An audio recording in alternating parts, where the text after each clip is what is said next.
our MWBE panel discussion. The panelists before you have worked and are either currently going through the process of getting, sorry about that, Jay, thank you, are going through the process of getting certified or have already become certified. So they're going to tell you a little bit about their business and their experience with the application and the certification process. And for those who are certified and who have gotten contracts, how that certification has helped.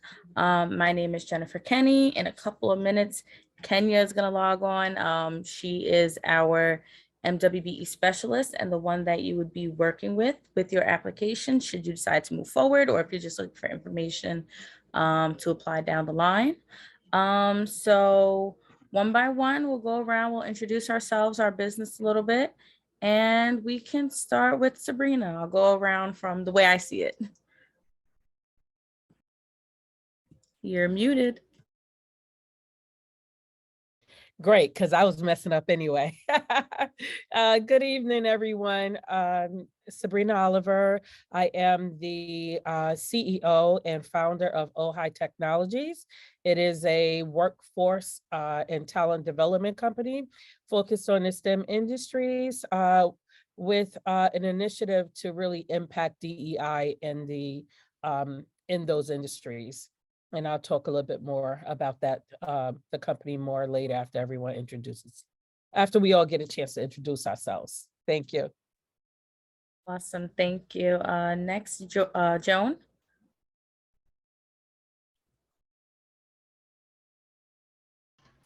Hi, you can hear me now, right?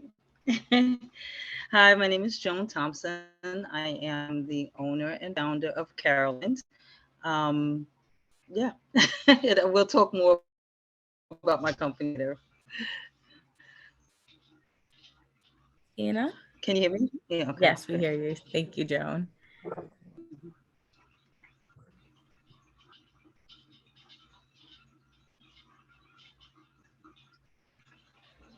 Ina, you can go ahead and unmute and introduce yourself.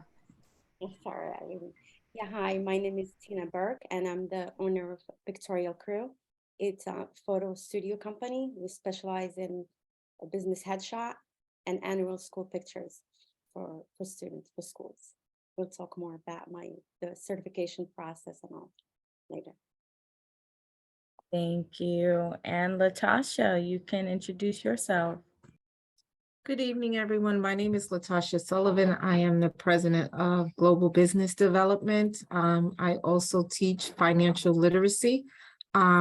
I am also an insurance specialist. I've worked with New York State agencies, training contractors on the specified coverages that they need to keep their contracts and to make sure that they have the proper coverages to protect their business as well as whatever agency is contracting with them. That's awesome. If anybody who's attending tonight has any questions, you can raise your hand and I can go ahead and unmute you so you can direct your questions to the panelists. If you're comfortable, if you have microphone privileges, if not, you can always put them in the chat or the Q&A and I will read them to the panelists for you. All right, so I guess we'll go in the same order. Sabrina, you wanna take it away? Muted again.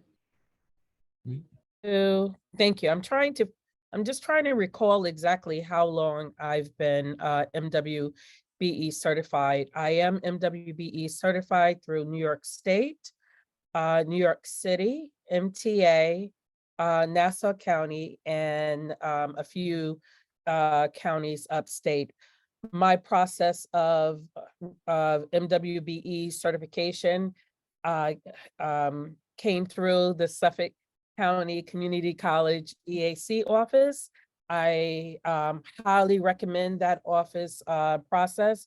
It held up to what I was told. I was referred to it. I was told by some other business acquaintances that it would be an efficient process, and it was. Not only for me was it an efficient process, but I feel like in comparison to others that I've known that have done it differently, I feel that the EAC office has a better relationship, with the state. It just seems like they can get them on the phone and the state is very responsive. And that is my experience. So I was very appreciative. Um, so I would say that in terms of, we talked before, the first time we met about the process.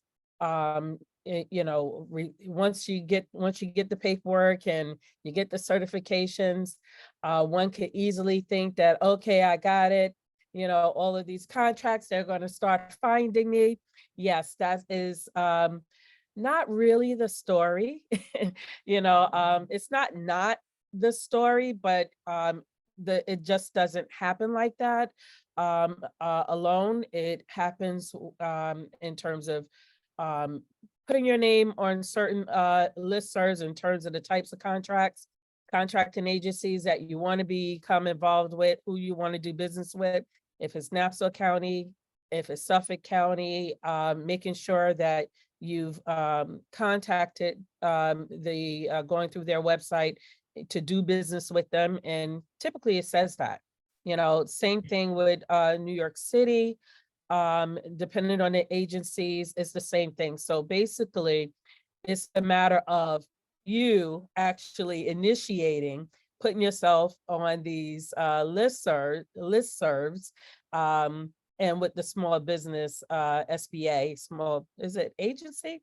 Yeah, SBA, right? Small business agency, their listserv, and then you will start receiving some contract leads. But I found that it still takes some finessing and refining for me, because for my business is in workforce development, and there is not really a code, a NACES code or other type codes specific to what I do. So you have to really really refine what it is that you're looking for, what makes sense for you. And I found for me that is, since my goal is really to connect schools and employers, so I consider put myself in as an educational specialist.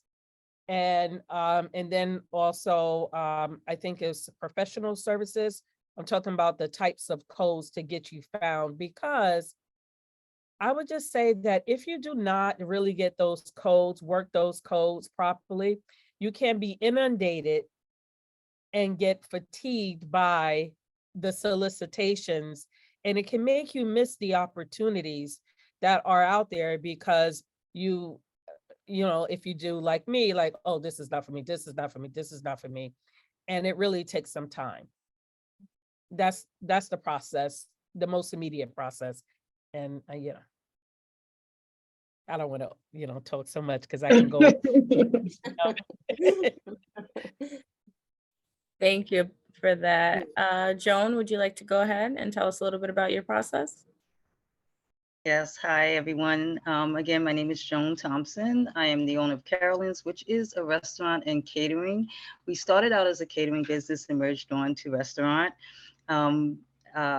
So the process, I started with the EAC. Again, just to piggyback off of Sabrina, they are excellent.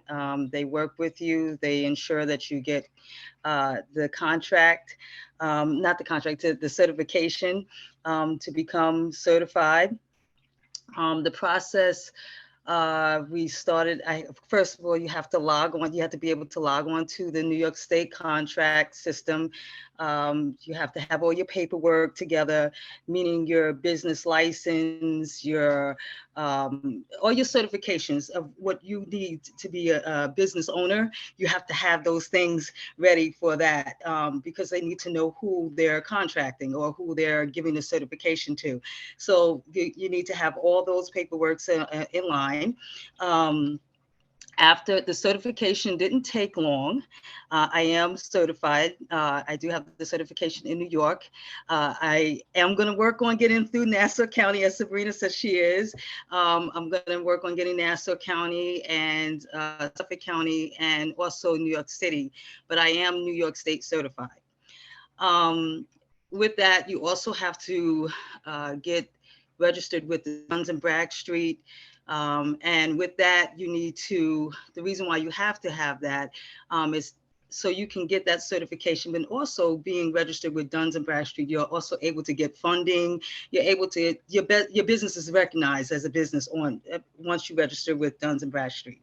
And then you have to, in order to register with Duns and Bradstreet, you also have to have your registration with sam.gov. That gives you a cage number that, again, that's a part of the certification. You have to have that. I'm trying to think of all little different things that we had to go through. But once I did get the certification, I was able to get contracts. Just to name a few, I actually got contracted through SUNY College, Farmingdale University. I didn't get a contract, but they recognized because they seen me registered on the list as a MWBE through, I don't know if you remember hearing of the Jones Beach Air Show. I think they do the air show. Yeah, okay, so we all know that. So every year they send me this bid. So you have to bid for this. It's different restaurants or caterers. They would bid to see who would be, I guess you have to bid a certain amount that their budget. And whoever meets the budget or is right there by the budget, they're the ones that they pick to do that catering. And I always missed it by, I don't know, by a number. I'm hoping one day I get it. But so yeah, so you get all different kind of bids that will come to you. Also, Stony Brook Hospital, they are ones that they will reach out to you, whatever it is that they're looking for. These contractors will look on the list, and whatever they're looking for, if your company is what they need, they'll reach out to you. And they'll send you an email. But it's best to also develop a form. It's called the capabilities form. And that on that form, you're able to tell about your business and who you service. And you can go to different companies and give them that form to let them know, like, listen, hey, I am MWBE certified. Here's my capabilities. This is who I've served or who I've given service to. And these companies will have these and they can use you for future events or future services that they need. I also I actually had the honor of doing a contract with Amazon. Yes, we were able to do with 800 employees. They found us on that list, and we got a contract with Amazon. So I was pleased about that. I'm trying to think of what else can I say. And once you approve, you just, again, many contractors will reach out to you. I don't want to keep rambling. Thank you so much for that, though. I'm happy to hear about your success. Thank you. Tina, why don't you tell us a little bit about your process? I'm the newbie, not like Sabrina. So my application, it's in process, but I'm really happy to report that it's in phase 4 right now. So I'm very excited. So I think it's like so many phases. So I'm almost there.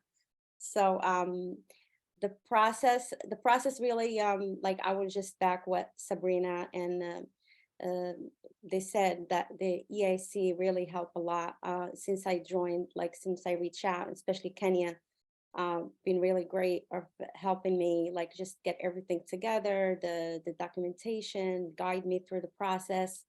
Um, it is overwhelming at first when you first start and kind of like try to gather all the document, but I think my advice is just really it really helps you also see your business, how all the document to see from statement, the bank statement, your LLC or corporation, the filing, the accounting. So I think gathering all the document, it will help you have it in folder. If it's digital, like maybe name them in folders, because even if they review or they ask you for, you didn't submit this document or you didn't submit, so you can go back. So I think really documenting all the paper or the supporting document that you submit in the application helps really go back if it needs anything. Um, I think the application was a little bit long, and it takes like a little bit of time to really get through. It can really get overwhelming, but I think especially with the guidance of the EAC, and really helps me get through it. They send me a second review. I think it wasn't missing. It was just some document that I need to supplement, like some affidavit or some notarize certain things. So I submit them again. So now it's in phase 4. But like everybody said, I know there is more work ahead, that like I still have to kind of like, if I get certified, I have to kind of like stay on top and look for contract. And like they said before, it's like the nicest, like you have to get those codes like Sabrina was talking about. You really need to kind of find what's your industry. So that's going to help narrow down all the search if you're going to look for contracts.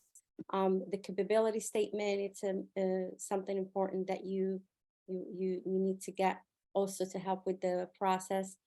I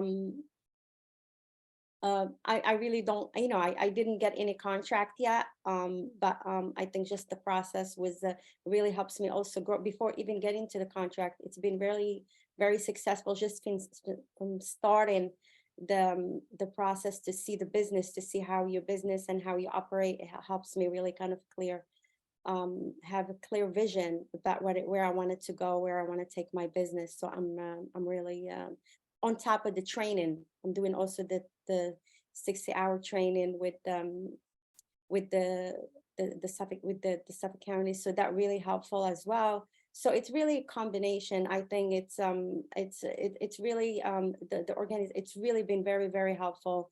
And I see just for the past 3 months, my business really been growing, and I didn't even get to the contract, just have that clarity and have that focus. I think I'm really looking forward to the next step. So I guess that's for me. That's Amazing. And I can't wait to see how you move forward with that next step, once you do get your certification. And last but definitely not least, Latasha, if you'd like to tell us about your certification process. My certification process was lightning fast. Kenya would say, you need a document. I say, okay, let me call my accountant. I'm going to have that to you in about 15 minutes. My accountant would say to me, can I get it to you tomorrow? And I'm like, nope, I need it today. If I needed insurance documents, I say, I'll be right back, Kenya. Let me just step outside, get some service, and I'll get those documents to you in a few minutes. So I don't think mine took maybe just a little bit more than a month, if even a complete month. I'm ready to go. I'm excited.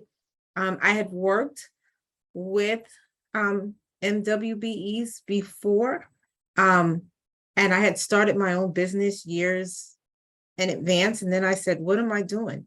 I'm helping all these other MBEs and MWBEs to grow their business, because my background is compliance and international finance. So I said, why am I making money for everyone else except for myself? I mean, I make money, but not as my own, as a business owner versus being an employee. So even now, that is still how I make the majority of my money, by helping other MBEs and MWBEs.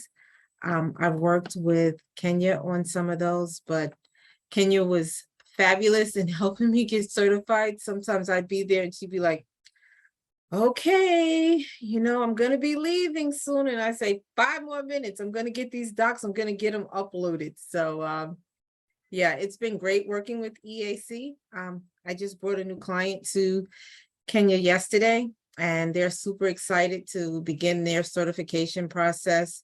So it's a great opportunity if you can work with EAC, because you're working with professionals who help you not only get certified, but can refer you if you need assistance with contracts or whatever your business needs to be successful. They're my go-to, and they're everyone that I've worked with. I now send them to Kenya and to the EAC. So it's been a great experience for me.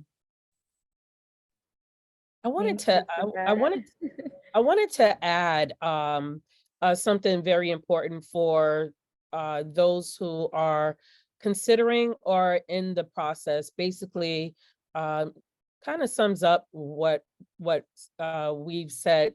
Like Latasha said, in terms of her being organized, that's what made hers lightning fast.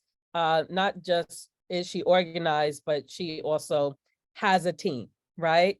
And even if you have one person, that's still somebody else. That's a team, right? So I think that's important. But the other thing, you do not have to wait. You don't have to wait to apply for contracts. You know, the MWBE is the icing that will make them consider if they're trying to meet or, you know, certain requirements to, you know, they being the prime contract. The other thing, prime contractor, excuse me, and they have to allow, the contract calls for some set asides for MWBE, but you can still look for the contracts. You can still figure out those agencies that you want to work with and identify those listservs. I don't know why my tongue is just like listservs, you know, the list serves, as well as not only the listserv, but really knowing what your codes are, whether it's the nicest code or the cage codes, as Joan, you know, stated, especially if you're looking for a federal level, right? And then also know the level that you want. The one other thing that I would offer is identify if you're ready to be a subcontractor or do you want to be a prime. Chances are not that you cannot be a prime, because you can. But you can also, if it's your first time, unlike Latasha has experience with working with prime contractors. So also knowing the processes, sometimes it may benefit you to work with a sub contractor. And to Joan, when Joan said she did not, you know, get that contract, you missed it, but you can look at the contract and see as to what was submitted if it's a public one. But the other thing, you can still call the one who received it and let them know, hey, this is what I do. I'm interested in working with that contract. And they may have someone for compliance or insurance, but depending on how long that contract is, it may or may not work out, and they know that you're interested, right? And so sometimes it's not just having the MWBE, but it's really having some strategies for yourself and how you're going to, you know, position yourself or position yourself for the contract. I know I'm now a prime for one of my county contracts, but there are some other contracts that I have that I'm only interested in being a sub contractor to kind of share out the work while I'm trying to really build my team. And I have goals for exactly when I plan to start looking to actually bid on the federal contract, which is actually next year, this quarter. So I've already started those process, you know, preparing myself in terms of what Joan was saying about the capability statement. The capability statement is not just the work that you can do, it also speaks to who you've worked with and have you satisfied that work. So it's not just about having a capability statement to show what you're working, but you got to just be reticent. You have to be aware of how well you're satisfying your jobs, because that really matters on a capability statement, especially for those bigger contracts. So, you know, I just wanted to offer that. Thank you for that. Kenya, I'm going to turn it over to you, and I'm going to keep an eye on the Q&A and the chat. And if anyone raises their hand to, you want to be unmuted to ask a question, you can go ahead and raise your hand and I'll allow you to speak, okay? I want to thank everyone for being on. I was actually, running a little bit late, with another obligation that I have. Hopefully this will be the last day that I have that issue. But the conversation again, it's about MWBE certification, and the panelists here are all certified.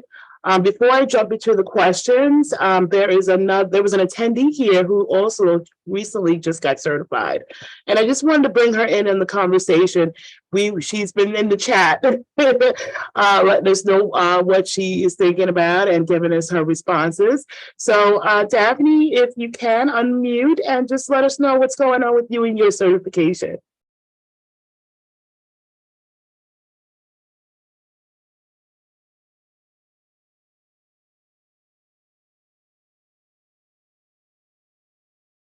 She can press the space bar. She's muted.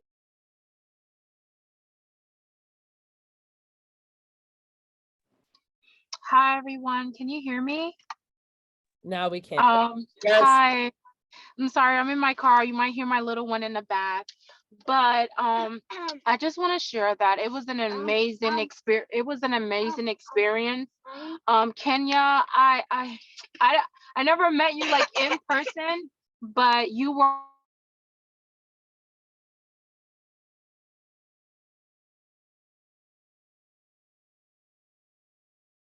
You still, Daphne, I think you, Yeah, she's muted again. hi. Okay, hi. Hold on, Julia. I have never came across someone who was so patient and understanding because I had a lot of questions. This was new. This process was new to me. I have a cleaning business. It literally took me about I want to say it took us about 4 months or 3 months, and that's only because I have a lot going on. I'm in school, so Kenya tries to work and set up appointments to walk you through everything. I think we could have done it quicker if I didn't have a lot going on. But overall, it was like the paperwork. If the first thing is that when you know that you want to start a business, right? The most important thing is not just starting a business, but making sure that you're able to keep all your paperwork aligned, right? Because if you have all your paperwork aligned, then the process become easy, right? Because the paperwork that you need as far as like bank statement and things like that, it kind of like is when you file your taxes, right? When you're filing your taxes, it preps you to keep all that in order. So when you are looking to get certified, it makes it even easier. My advice to everyone, if you are looking to get certified, is to have a binder and just keep all your paperwork in that binder. And I think that's what helped me a lot. And having you, Kenya, you was literally like you like holding my hand every step of the way, and I really appreciate that. So I received both of my certification. I want to say about 2 months ago, congratulations. 2 months ago. So I know that there was like a little issue with SAMS.gov. So we're waiting for that because I think they were backed up. So I have another appointment with Kenya coming up for us to move to the next process. She helped me with my capability statement. It was amazing. I really appreciate EAC, and you did a good job having Kenya on board because she is it. Mom. Sorry for the little one. Mommy.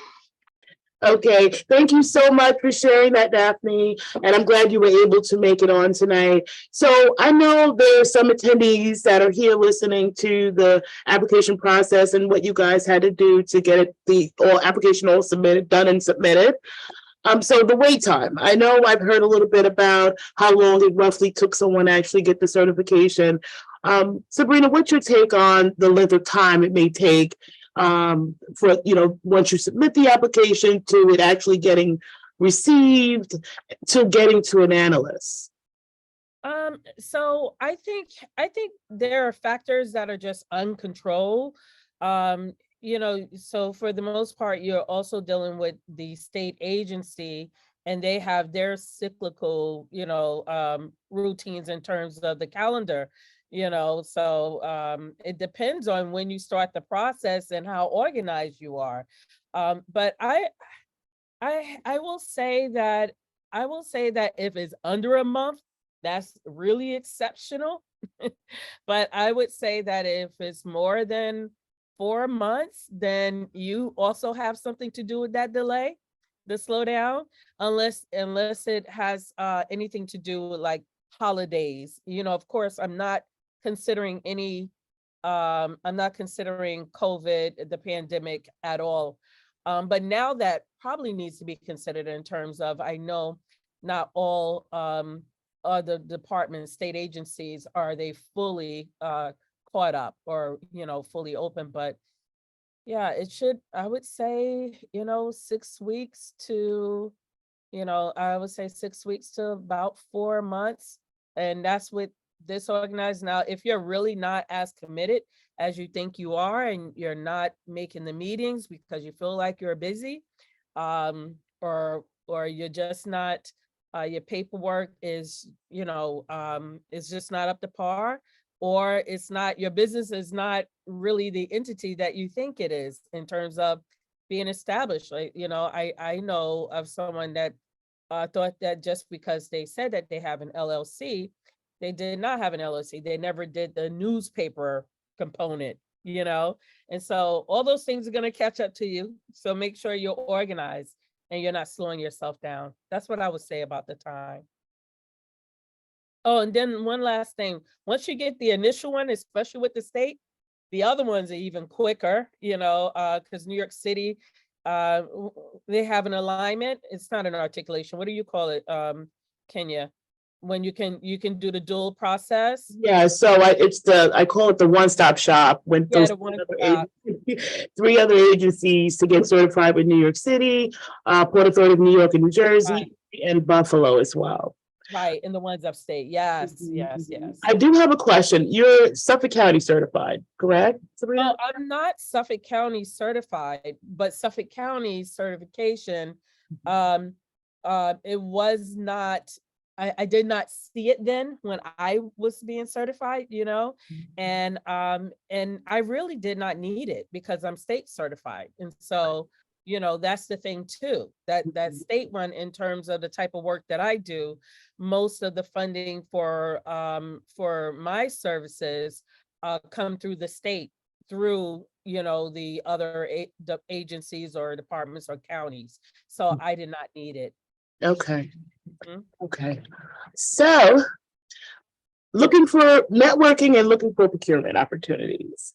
Do you guys have any suggestions or any advice that you can give someone who just got certified and not sure what to do with looking up those opportunities, or how to even contact someone about an opportunity? Any advice on guidance in that respect? I could speak to that.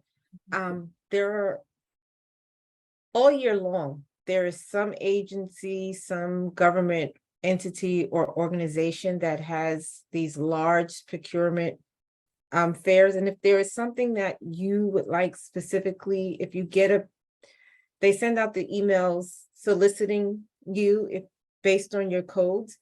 I would advise that you would go. Sometimes if it's like for construction, you can go to the actual site and they will, the question and answer session, you really get to meet and talk to the procurement officers that are there. And I also suggest like the no bid opportunities, if you can come across those. But I always think it's beneficial to go to the larger opportunities, because at that point you can, I call them procurement fairs. You get a chance to meet the different organizations and the people that make the decisions. And I said to a client, once you get a procurement officer's phone number, cell number, or email, if you met them at one of the events, always, even if it wasn't something that you were interested in, always thank them for the opportunity, tell them that you were happy to meet them, and ask them to keep your business in mind, because you never know if a different opportunity will come across that procurement officer's desk, and you want to be the person that they remember. So if you say, it's just like a job interview. If you get to speak with them, thank them for the opportunity, ask them to keep you in mind, ask them if you can call them and check in with them and see if there are any other opportunities. I always tell people, work the room, work your show. get in people's faces, introduce yourself, and let them know what your business does and what kind of services you're offering. Are there any sites that you guys go on to look up these opportunities and are successful doing so? Yeah, so I mentioned some of the sites previously, the SBA, being in touch, with one of the other local schools who will put you on, one of the New York State websites for me in terms of businesses, but going directly to the agency of interest or and doing business with them, just going to the website and to see how you want to do business with them. But also I wanted to also piggyback on what Latasha was saying in terms of making those connections in terms of networking when there's a procurement agent. I know one of the mistakes I made, because as I mentioned with all the NICE's code, not having the proper coding and receiving just a little too many, of the wrong solicitations until I had to refine it. I remember a procurement agent, it was actually around January, every 100 things could be right, but you'll remember that one thing. And I remember he actually called me and to ask me why didn't I respond. And I said, this this bid, this solicitation, it was outside of my line of service. And he said, but you couldn't even tell me that. And so I was like, okay, there's a point. I apologize. But, most of the times when I do say something, I really don't get anything back. And so I thought it was okay. But now I've learned from that to think of it as just a relationship and relationship building. And really that's what the opportunity is in those connections. But I think also, I just want to always be honest as well. You can also get network fatigue, especially if it's not, if you don't have really a team. I know some bigger primes who will send some of their employees to go to some of these procurement fairs, right? So you really have to really think about your time. And I try to find things that make sense. One, I'm in the STEM industries, so like the offshore wind, manufacturing, things, things of that nature that's more in alignment, or the labor force, workforce, with me, I would more consider that, but I'm just not going to go to an MWBE fair or any other procurement fair just because it is, because you'll get one. They're in the mail almost every month, and you really have to think about what it is that you want, because your time is money, right? And your time is important, so you really have to think about it. And as well as the organizations, I really try to join organizations that are not just for the sake of joining that organization. Do I have something to add to that organization? Does that organization have something to add to me? And then the last thing, are there opportunities that I can find that I will actually submit, instead of submitting, request for a proposal? You can actually, what is it called? Can you, when you have the idea of a service and you can ask the agency, hey, listen, I think that I can benefit you by doing such and such. No, And you it's creating a proposal. I always say create it propose. right, the opposite way. So there are opportunities. You don't have to wait. You don't have to wait for a door. You can just build your door. And, so especially as entrepreneurs, I think we tend to come up with ideas all the time, right? And so I think that's very important, and really just working those relationships is what I try to do. I try to be very mindful about my networking. Okay. I do want to share that some of the sites I find to be accessible for looking up opportunities would be the New York State Contract Reporter. We have webinars here in the webinar series held by Chris McCann, who actually performs a hands-on demonstration on how to actually maneuver the site. based on the keywords that you put in. We also have the New York State contract system, where you complete the actual application for certification. There are some opportunities listed there. I think below 50,000 and above, you just choose which amount that you are able to, amount of the job that you're able to do, and you go after them.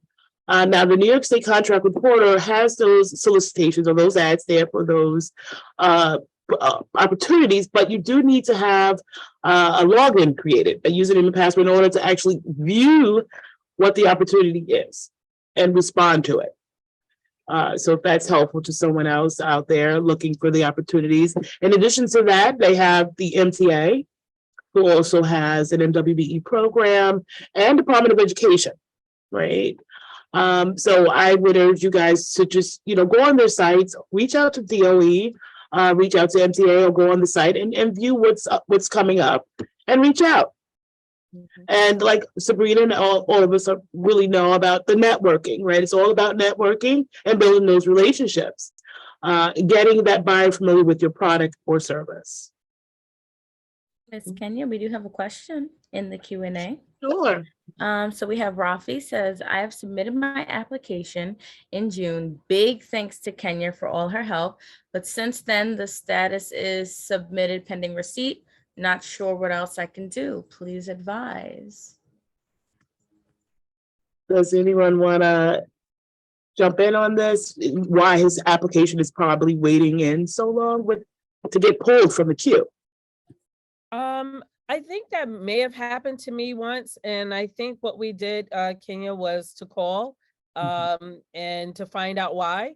I'm not sure if I did it directly by myself. I know I came in with you, and we found out where it was. So don't just sit. If you've been sitting this long, you can actually get in touch to find out who's actually working on the contract at the state level, and they can tell you where they are. So that was my experience. That's very helpful, Sabrina. Because of the new 4-phase process, there's probably a hem up. It's probably jammed in one of the phases, right? And we're waiting for it to move from that phase.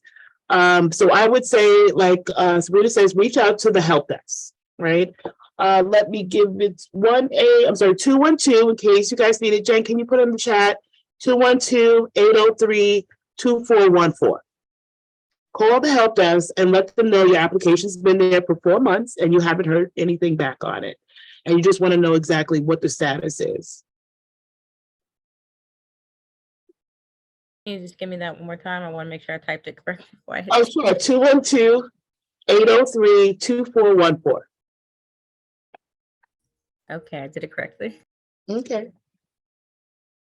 So, Miss Joan, you stated you received a few contracts, right? AAA.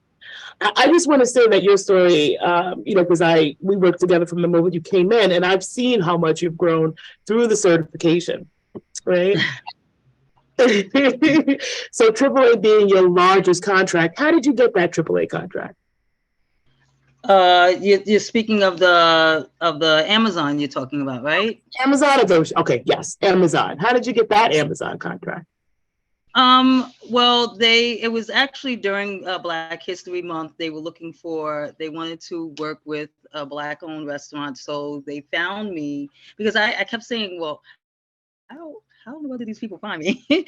But they looked me up, and that's how they found me. I guess on the list of Black-owned restaurants or MWBE certified, and that's how I got that contract. Again, I was like, I thought it was a joke, Amazon. But firstly, when you start off, when I started off, let me speak for myself because I'm doing catering, I'm doing restaurant work, and the other services, like you hear accounting, you hear, I see Sabrina, she does technologies, and everyone, you see the need for that, right? So then, as I was getting certified, I said, well, who's really going to call me for catering?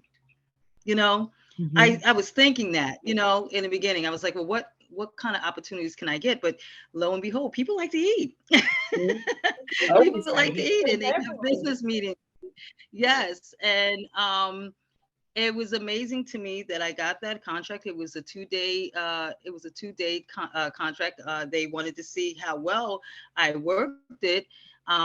We stayed up until after 1 o'clock in the morning. We had to do two shifts. We had to do the afternoon shift and we had to do the midnight shift. And surprisingly, I'm surprised no other restaurant wanted to do it, but we said yes, we'll do it. It was a 2-day assignment that we did, and we actually ended up getting contracted. They contracted with us. So now I'm officially a part of Amazon as a caterer. Good, good, good. I Yeah, just yeah. wanted to highlight how just being certified and the database where the certified MWBEs are housed.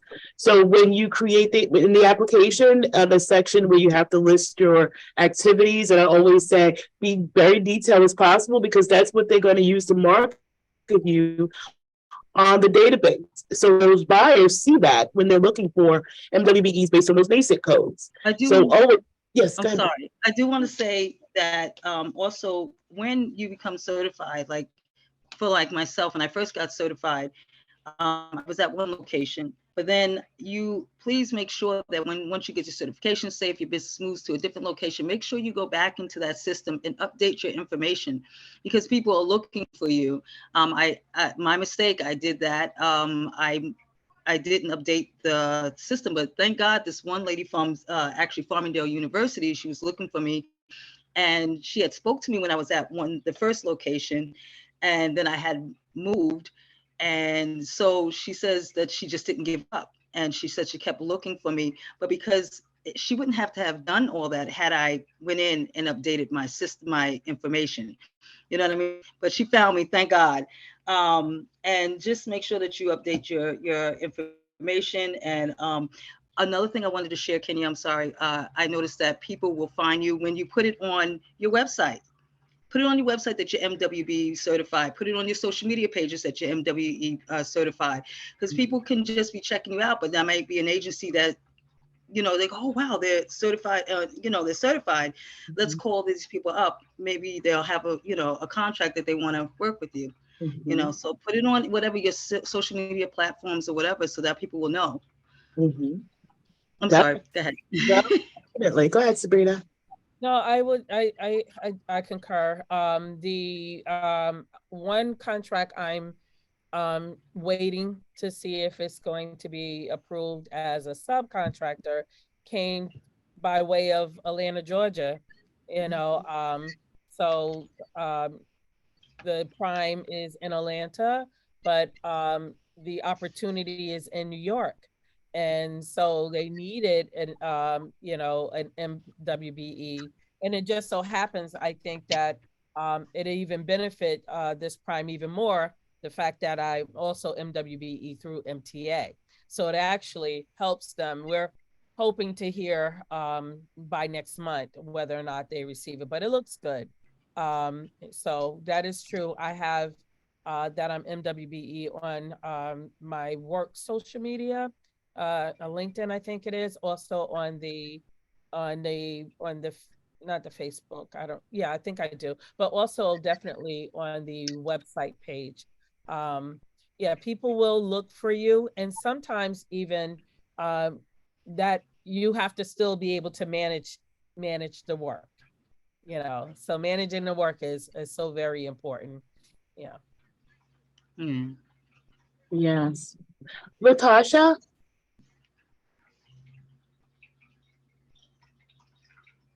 are you there? Okay, so we'll come back to Latasha. I just wanted to say, Joan, you do have a message in the chat. If you might want to grab the link Thank you. before the webinar ends. That's for me, Joan. Mhm. Yeah. So again, go ahead. No, go ahead. Yeah, I'm interested in finding out if the last time we talked, Tina got some new ideas about the photos in terms of expanding her reach of clients. Tina, I'm interested to learn if you've done anything different in terms of adding to your client base.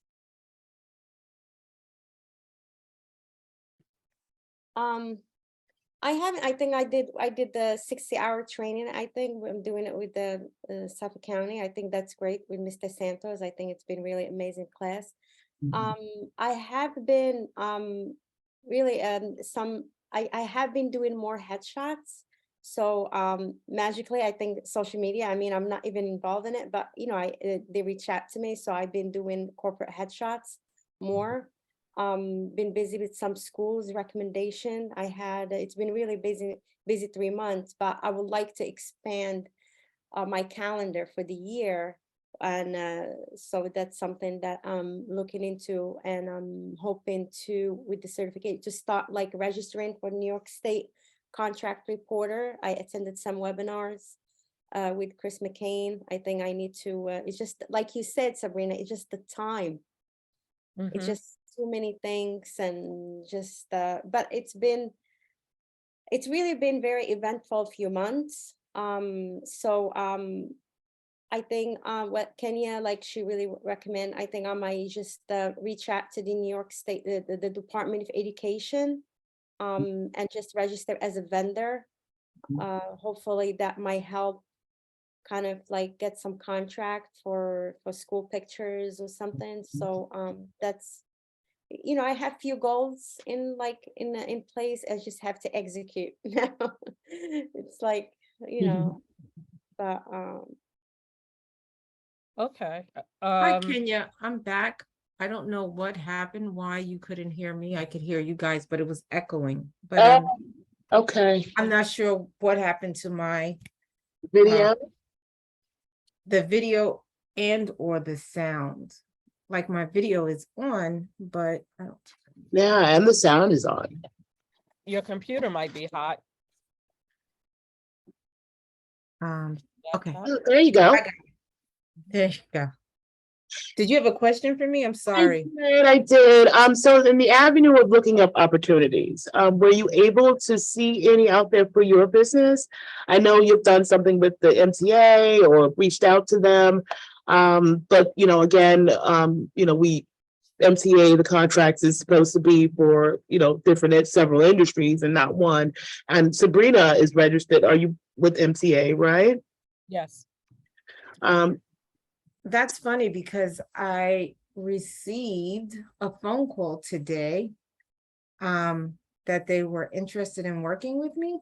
Oh, And they might have some training opportunities that we might be able to work on. wow. They're also doing a professional training for MWBEs. I think the next one starts in the spring of 2023. I'm not sure if I'll be participating in this one, although I requested that I would like to start right away. So I'm waiting for that. But as far as in regard to contracts, I still seem to fall back onto the consulting, where I'm helping MBEs and other MWBEs on their compliance issues, because that's where it seems to be a lot of MBEs or new contractors need the assistance in. So that's been my kind of niche. So I'm looking to broaden outside of that. Instead of working on helping someone else with their contracts, and the compliance side, getting geared for doing the actual contracts myself. Okay. So yeah, I was gonna call you tomorrow to tell you about the MTA. Oh, okay, great. So going at the contracts, RFPs, right? Completing one, what does that process look like? Isn't there a disparity study that's going on right now throughout Long Island about that? Yes, yes. So that's you know, that's the thing. It is the bane of my existence. The RFPs, even just take at the local level. Long Island, although it's 2 counties, it's different towns, it's some villages. There is just really no set way to really respond. And I would just say in terms of filling it out, sometimes one of the problems with RFPs, when you finally do come across one that is of interest, it may be due like next week.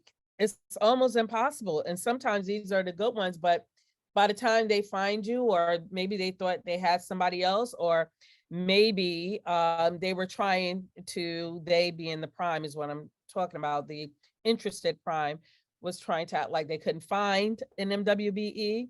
And so I don't know, sometimes it's a lot of games, but let's just say it's not a game. I would say what is working for me is when I create a when I complete an RFP, I save it as a template for myself. Sometimes some of the information, at least your business information, you can repeat, but the process, I would say, read through, once you get the RFP, read it through to the very end, because sometimes when you even think that you have an understanding of, okay, this is how typically it is, and then you're like, well, I've had this happen. Wow, they didn't ask for such and such. They didn't ask for such and such. I'm like, wow, this is easy.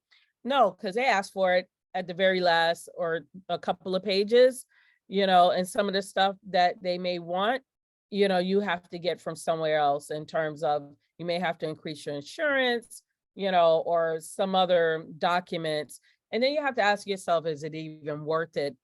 So I asked myself, is it even worth it, this RFP? Let me see who, is this an original RFP? If there's an incumbent, let me see who the incumbent is, how long the incumbent has had the RFP. I don't know why I need to know that information. I think it's going to help me one way or not. But those are some of the things that I have to ask myself. I wish for my own self, what would help me to grow my business is if I was able to get a business development internal person that would be able to help with that. Because I know one of the primes that serves as one of my mentors, that's what he has, right? But with the type of work that I do across so many different industries and so technical, they really have to have a strong understanding of different fields, or at least be comfortable, so that I'm not now just have a co-partner working with this. I'm trying to give that over, right? So it's a lot of work. So lastly, I would say what I've done for myself is really try to reduce how much contract funding revenue that I need for my company. And I've started to create some other revenue streams. And the pandemic has taught me that I better have some other revenue streams and not depend on the RFPs, even if I get them. Exactly. Yeah, you should. Now, RFPs, when we speak of the RFP, that is Request for proposal. request for proposal. So I'm just going to take this moment to see if we have any questions in the chat or in the Q&A section, which Jennifer did not signal me, so there's nothing there. But lastly, I do want to end off on a note where, what advice? I know we've talked a lot about the certification and about, your strategies that you're employing in your business to make it work for you. But like, what can you, that hasn't been already talked about here in the discussion, give a takeaway to one of the, the attendees that are here listening. What is some rock solid advice you can give them on, let's say, in the application process, or maybe just you got the certification and you need to find opportunities? What should they be doing? Well, I will say, be organized. Be organized, be organized, be organized. Even if, as Daphne stated, your organization is a notebook, because you'll need those things. The other thing I would say what's even most important after the organization is those internal teams. For example, I'm calling them support systems, which is your your insurance, you have your insurance agent, if you feel that you cannot do bookkeeping yourself, have a bookkeeping system. It could just even be a spreadsheet. You don't have to start out really big. You can start where you are, even if it's just paper, but that organization and that basic support, whatever it's the same thing as if you're living on your own, so those same skills and what you need. And the same thing you'll need with setting up the business and going for the MWBE. I think you need to have those things first. And you need to have a plan for, don't get the MWBE just to say you got the MWBE, because you have to now work the MWBE certificate. Because once you get the certificate, it's not like a diploma. You're going to have to go out there, and now you've given yourself even more work, believe it or not. So the things that you want the MWBE to do for you, you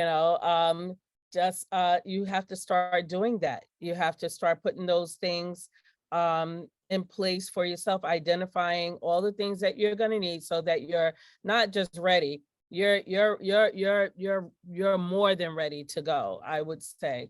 So be ready, be organized, and have your support systems identified to go. How about you, Joan? Well, I think Sabrina said it all, but I do have to say, like, you do have to work it. You do have to put yourself out there and learn how to network. But most of all, don't give up, because sometimes it could seem like it goes kind of slow sometimes in the beginning because you're waiting, or you don't know, like, say in the beginning, you don't know how to really put yourself out there. That's why we have the EAC. We have them to help us as well, to give us guidance and where we can go, and just we can look on different websites. But most of all, just don't give up. I'm like, Kenya can tell you, I'm just one that I just, I feel like if you put the work out there, and it may seem at one point like, okay, you might end up just getting contracts right away. But if you don't give up. Just keep doing what you have to do, network, and it's gonna, and keep putting in work. It's gonna work out for you. It will. You'll start getting contracts, and you'll start getting noticed. Yep. Tina? Just to follow up on, I think to really stay focused, I think staying organized, and like Sabrina said, like Joan said, I think really staying focused. And also with growth or getting contract, you need to have system in place. You need to have processes, whatever you need to do. Even for growth, you have to have team ready for contract. You need to kind of be ready. I think organize, focus, and be ready. Or that's the advice. Natasha? Sorry, guys, I'm having allergies. I think some of the most important things that you need to make sure that your accounting is done correctly, that your finances are in order. You need to make sure that you're in compliance and legally you are fulfilling a contract properly. Insurance is of the utmost importance. Insurance could make or break your business. So if you don't have the proper coverages, you could essentially go out of business and never recover. And then lastly, if you have a team, whether it's one person or you're a one-team show, make sure that you are very, very organized, that you have set goals, and goals without a time frame does not bode well for success. So always make sure that your accounting, your legal, your insurance, and your staff are in sync and working well together, because you need all of those to be successful in business, especially in contracting. Because if you get a contract pull, it's very difficult. Sometimes they bar you from getting contracts up to 5 years, sometimes more, maybe forever. So make sure all your ducks are lined up in the proper row. Great advice coming from the panelists here tonight. So I am going to wrap up this panel discussion. And I just want to thank all the panelists for coming on tonight and sharing their experiences as certified MWBEs in New York State, and also sharing a little bit about the process that they had to go through and about some resources or some advice about networking for procurement, some avenues for you to go down and for being compliant as well, right? And what happens when you're not compliant, right? I thank you so much for adding that piece in, Latasha. I don't see if anyone has a question for any of the panelists up here tonight. I do urge you to raise your hand or put it in the chat or the Q&A. Just going to give them a little time if anyone has any other questions before we conclude this evening.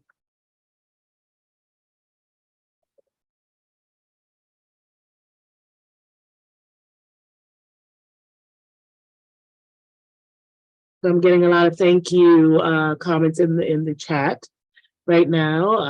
I'll just give it a few more minutes. And I also thank you, Kenya. Thank you. Thank you. Oh, thank you. Thank you back. You guys are so appreciated, you know, especially for all the great work that you're doing. And I know getting the certification takes the business all the way to a whole nother level. And you guys are proof of that.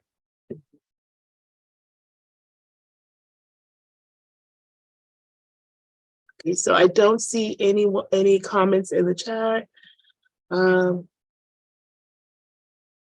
Chris I do see I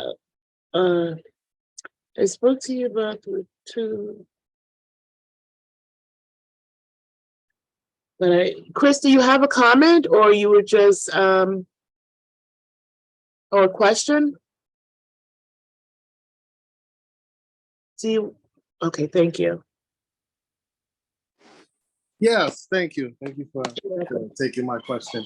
Yeah, I spoke to you before about a 2-year rule out for working with my business. And recently I've been working with another company for a few years and I was trying to get certified. And you told me to, you know, just try to get some current projects that I have. Mm-hmm. And you said we might be able to work with that. Has anybody had any experience with that, or has everybody always stuck to that 2-year having? Okay, so, go ahead. Chris, I believe you're talking about the proof of business activity that you have to put into the application. So your client within the past 3 years. Yes. Anyone with any takes on that about adding the 3-year activity? I'm not. I'm not aware because I have activity, so I'm not sure. Mm-hmm. Is it the contract or like some bank statements? Yes.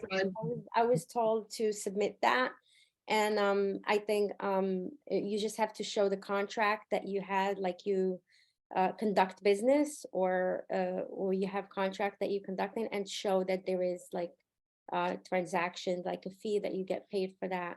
And I think that was one of the things that I submit. They asked me in the review of my contract to resubmit something to show the recent or not something within the years, and I submitted, and I think my application moved up to phase 4. So I think you just have to submit some proof of work that's been done. Yes, some activity. With the transactions or whatever that there is some payment. Mm-hmm. So the work again too is to really prove or show evidence for your NACI codes that you select, right? So they want to know if you're actually out there doing the work that you're selecting. Codes for. So if there's no activity there, there's no way for them to locate how true that is, right? That you're actually doing that activity. So that scope of work, a description. Yes, scope of work. Work that was done to just like according to the code that. Mm-hmm. So if you're able to get activity based on the codes that you're looking to select in the application, try to get that activity. Get signed contracts is what they really prefer. But I've actually had clients who uploaded invoices and proof of the payment received, check payment front, not the back, just the front of check. that they will accept. But I always urge you, would advise to get a signed contract if possible, because that's what's preferred. Mhm. All right. Thank you. Mhm. You're welcome. Are there any other questions out there before we conclude this evening? I want to add, an encouragement that many times for MWBEs or MBEs, we might be the first ones in the family, and it's okay to not know it all. Just accept that you're going to make some mistakes. Just accept that that you're going to doubt yourself. And even when you start succeeding based on what you have determined what success is, that even then you may even feel like an imposter, right? Really try to get yourself either a mentor and also mentor someone else. Even with wherever you are, it will feed your esteem. And then, in terms of you may see a young person and you may see something in them and you want to encourage them. And it may, and in terms of looking for a mentor, they don't have to necessarily, officially be your mentor, but you let them know that you're proud of what they're doing, you see what they're doing, and if they don't mind answering a question here or there, just like Joan said, everyone loves to eat, maybe send a lunch or a Subway sandwich or something with the question. It doesn't have to be that, but don't be afraid to ask for help. Know that you're going to make mistakes every day. We're just human. Mhm. And then the other thing is, and I forget it myself, which was brought up here.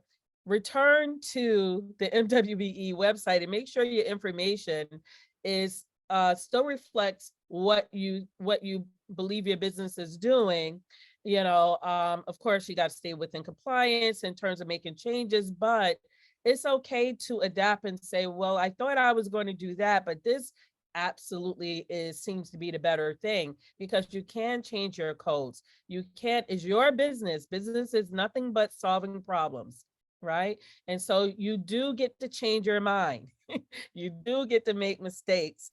And don't be so hard on yourself. Just forgive yourself and be ready for the next new mistake, and then be ready to forgive yourself. I forgive myself all the time, even before I walk out the door. Okay.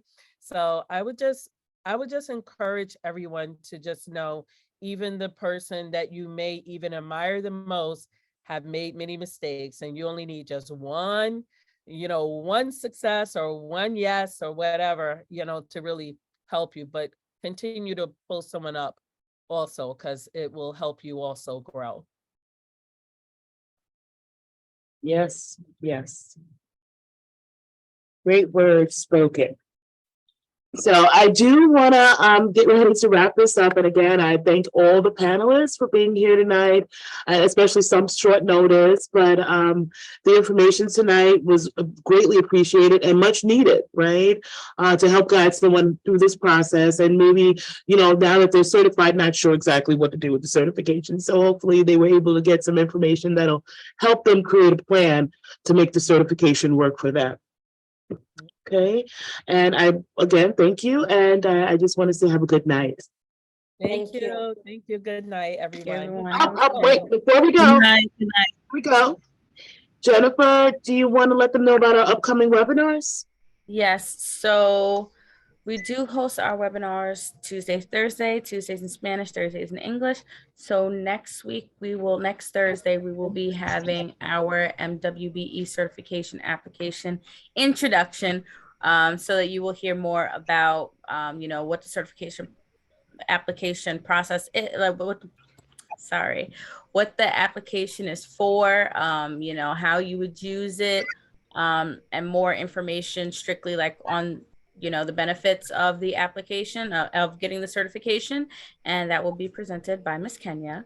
The following week is Thanksgiving, so we will not have a webinar that week, but following Thanksgiving, we will get right back into the series with the application process and the supporting documents that'll be needed for your certification, followed by Christine McCann, who Kenya mentioned earlier, who will show you how to navigate the New York State Contract Reporter and how to search for those procurement opportunities. And finally, a capability statement with Ms. Kenya. And then we'll be coming into the new year with information on how to start your business online, and how to start a podcast. So we have a lot going on right now. Yes. And I'm looking forward to that podcast webinar because I So mean, am I. you hear about podcasting, but you don't really know what the background of doing a podcast. What is a podcast? What goes into podcast? Is there money to be made making a podcast? So that may be another activity your business could also implement and bring it in another revenue stream. Yes, definitely. Looking forward to seeing. Will you share our emails with one another? Sure. Do you want to put them in the chat now, or we'll give you a moment to? Mine is already in the chat. Sorry. Yes, Joan, we can definitely do that. Natasha, can you guys, Tina? Yes. But will we put it in the chat for everyone to see, or just for the panel? That's what I'm. Everyone to see. However you're comfortable. All righty. If I can figure this one out.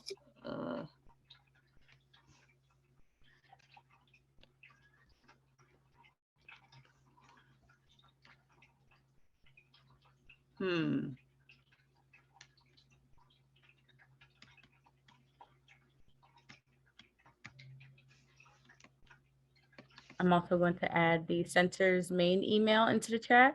So if anybody has any questions, you can always reach out to us. And I'll put our phone number in there too. Yeah, for some reason I can't get it to everyone. So okay, so I'll get mine in there too. I don't know why it's not doing it. Thank you, Latasha. Jen. So contact information is in the chat. For the attendees that are still on, are they free to reach out if they have any other questions or need to speak? Oh yeah, absolutely. They can email me. Okay. Thank you. You're welcome. Thank you guys so much. I'm fine with emails as well. It was nice meeting everyone. Yes. Hopefully one day we'll all get to work together on something. Oh yes, absolutely. Especially with what you do. Yes. Okay, Carolyn's Kitchen is there as well. Okay, you're welcome, Chris. Carolyn, can I call you for 5 minutes after this call? Joe? I'm sorry. Who? I mean, Joan, can I call you for 5 minutes? Sure. Okay. Have a good night, everybody. Thanks Good again. night, everybody. Good night. Thank you for having me.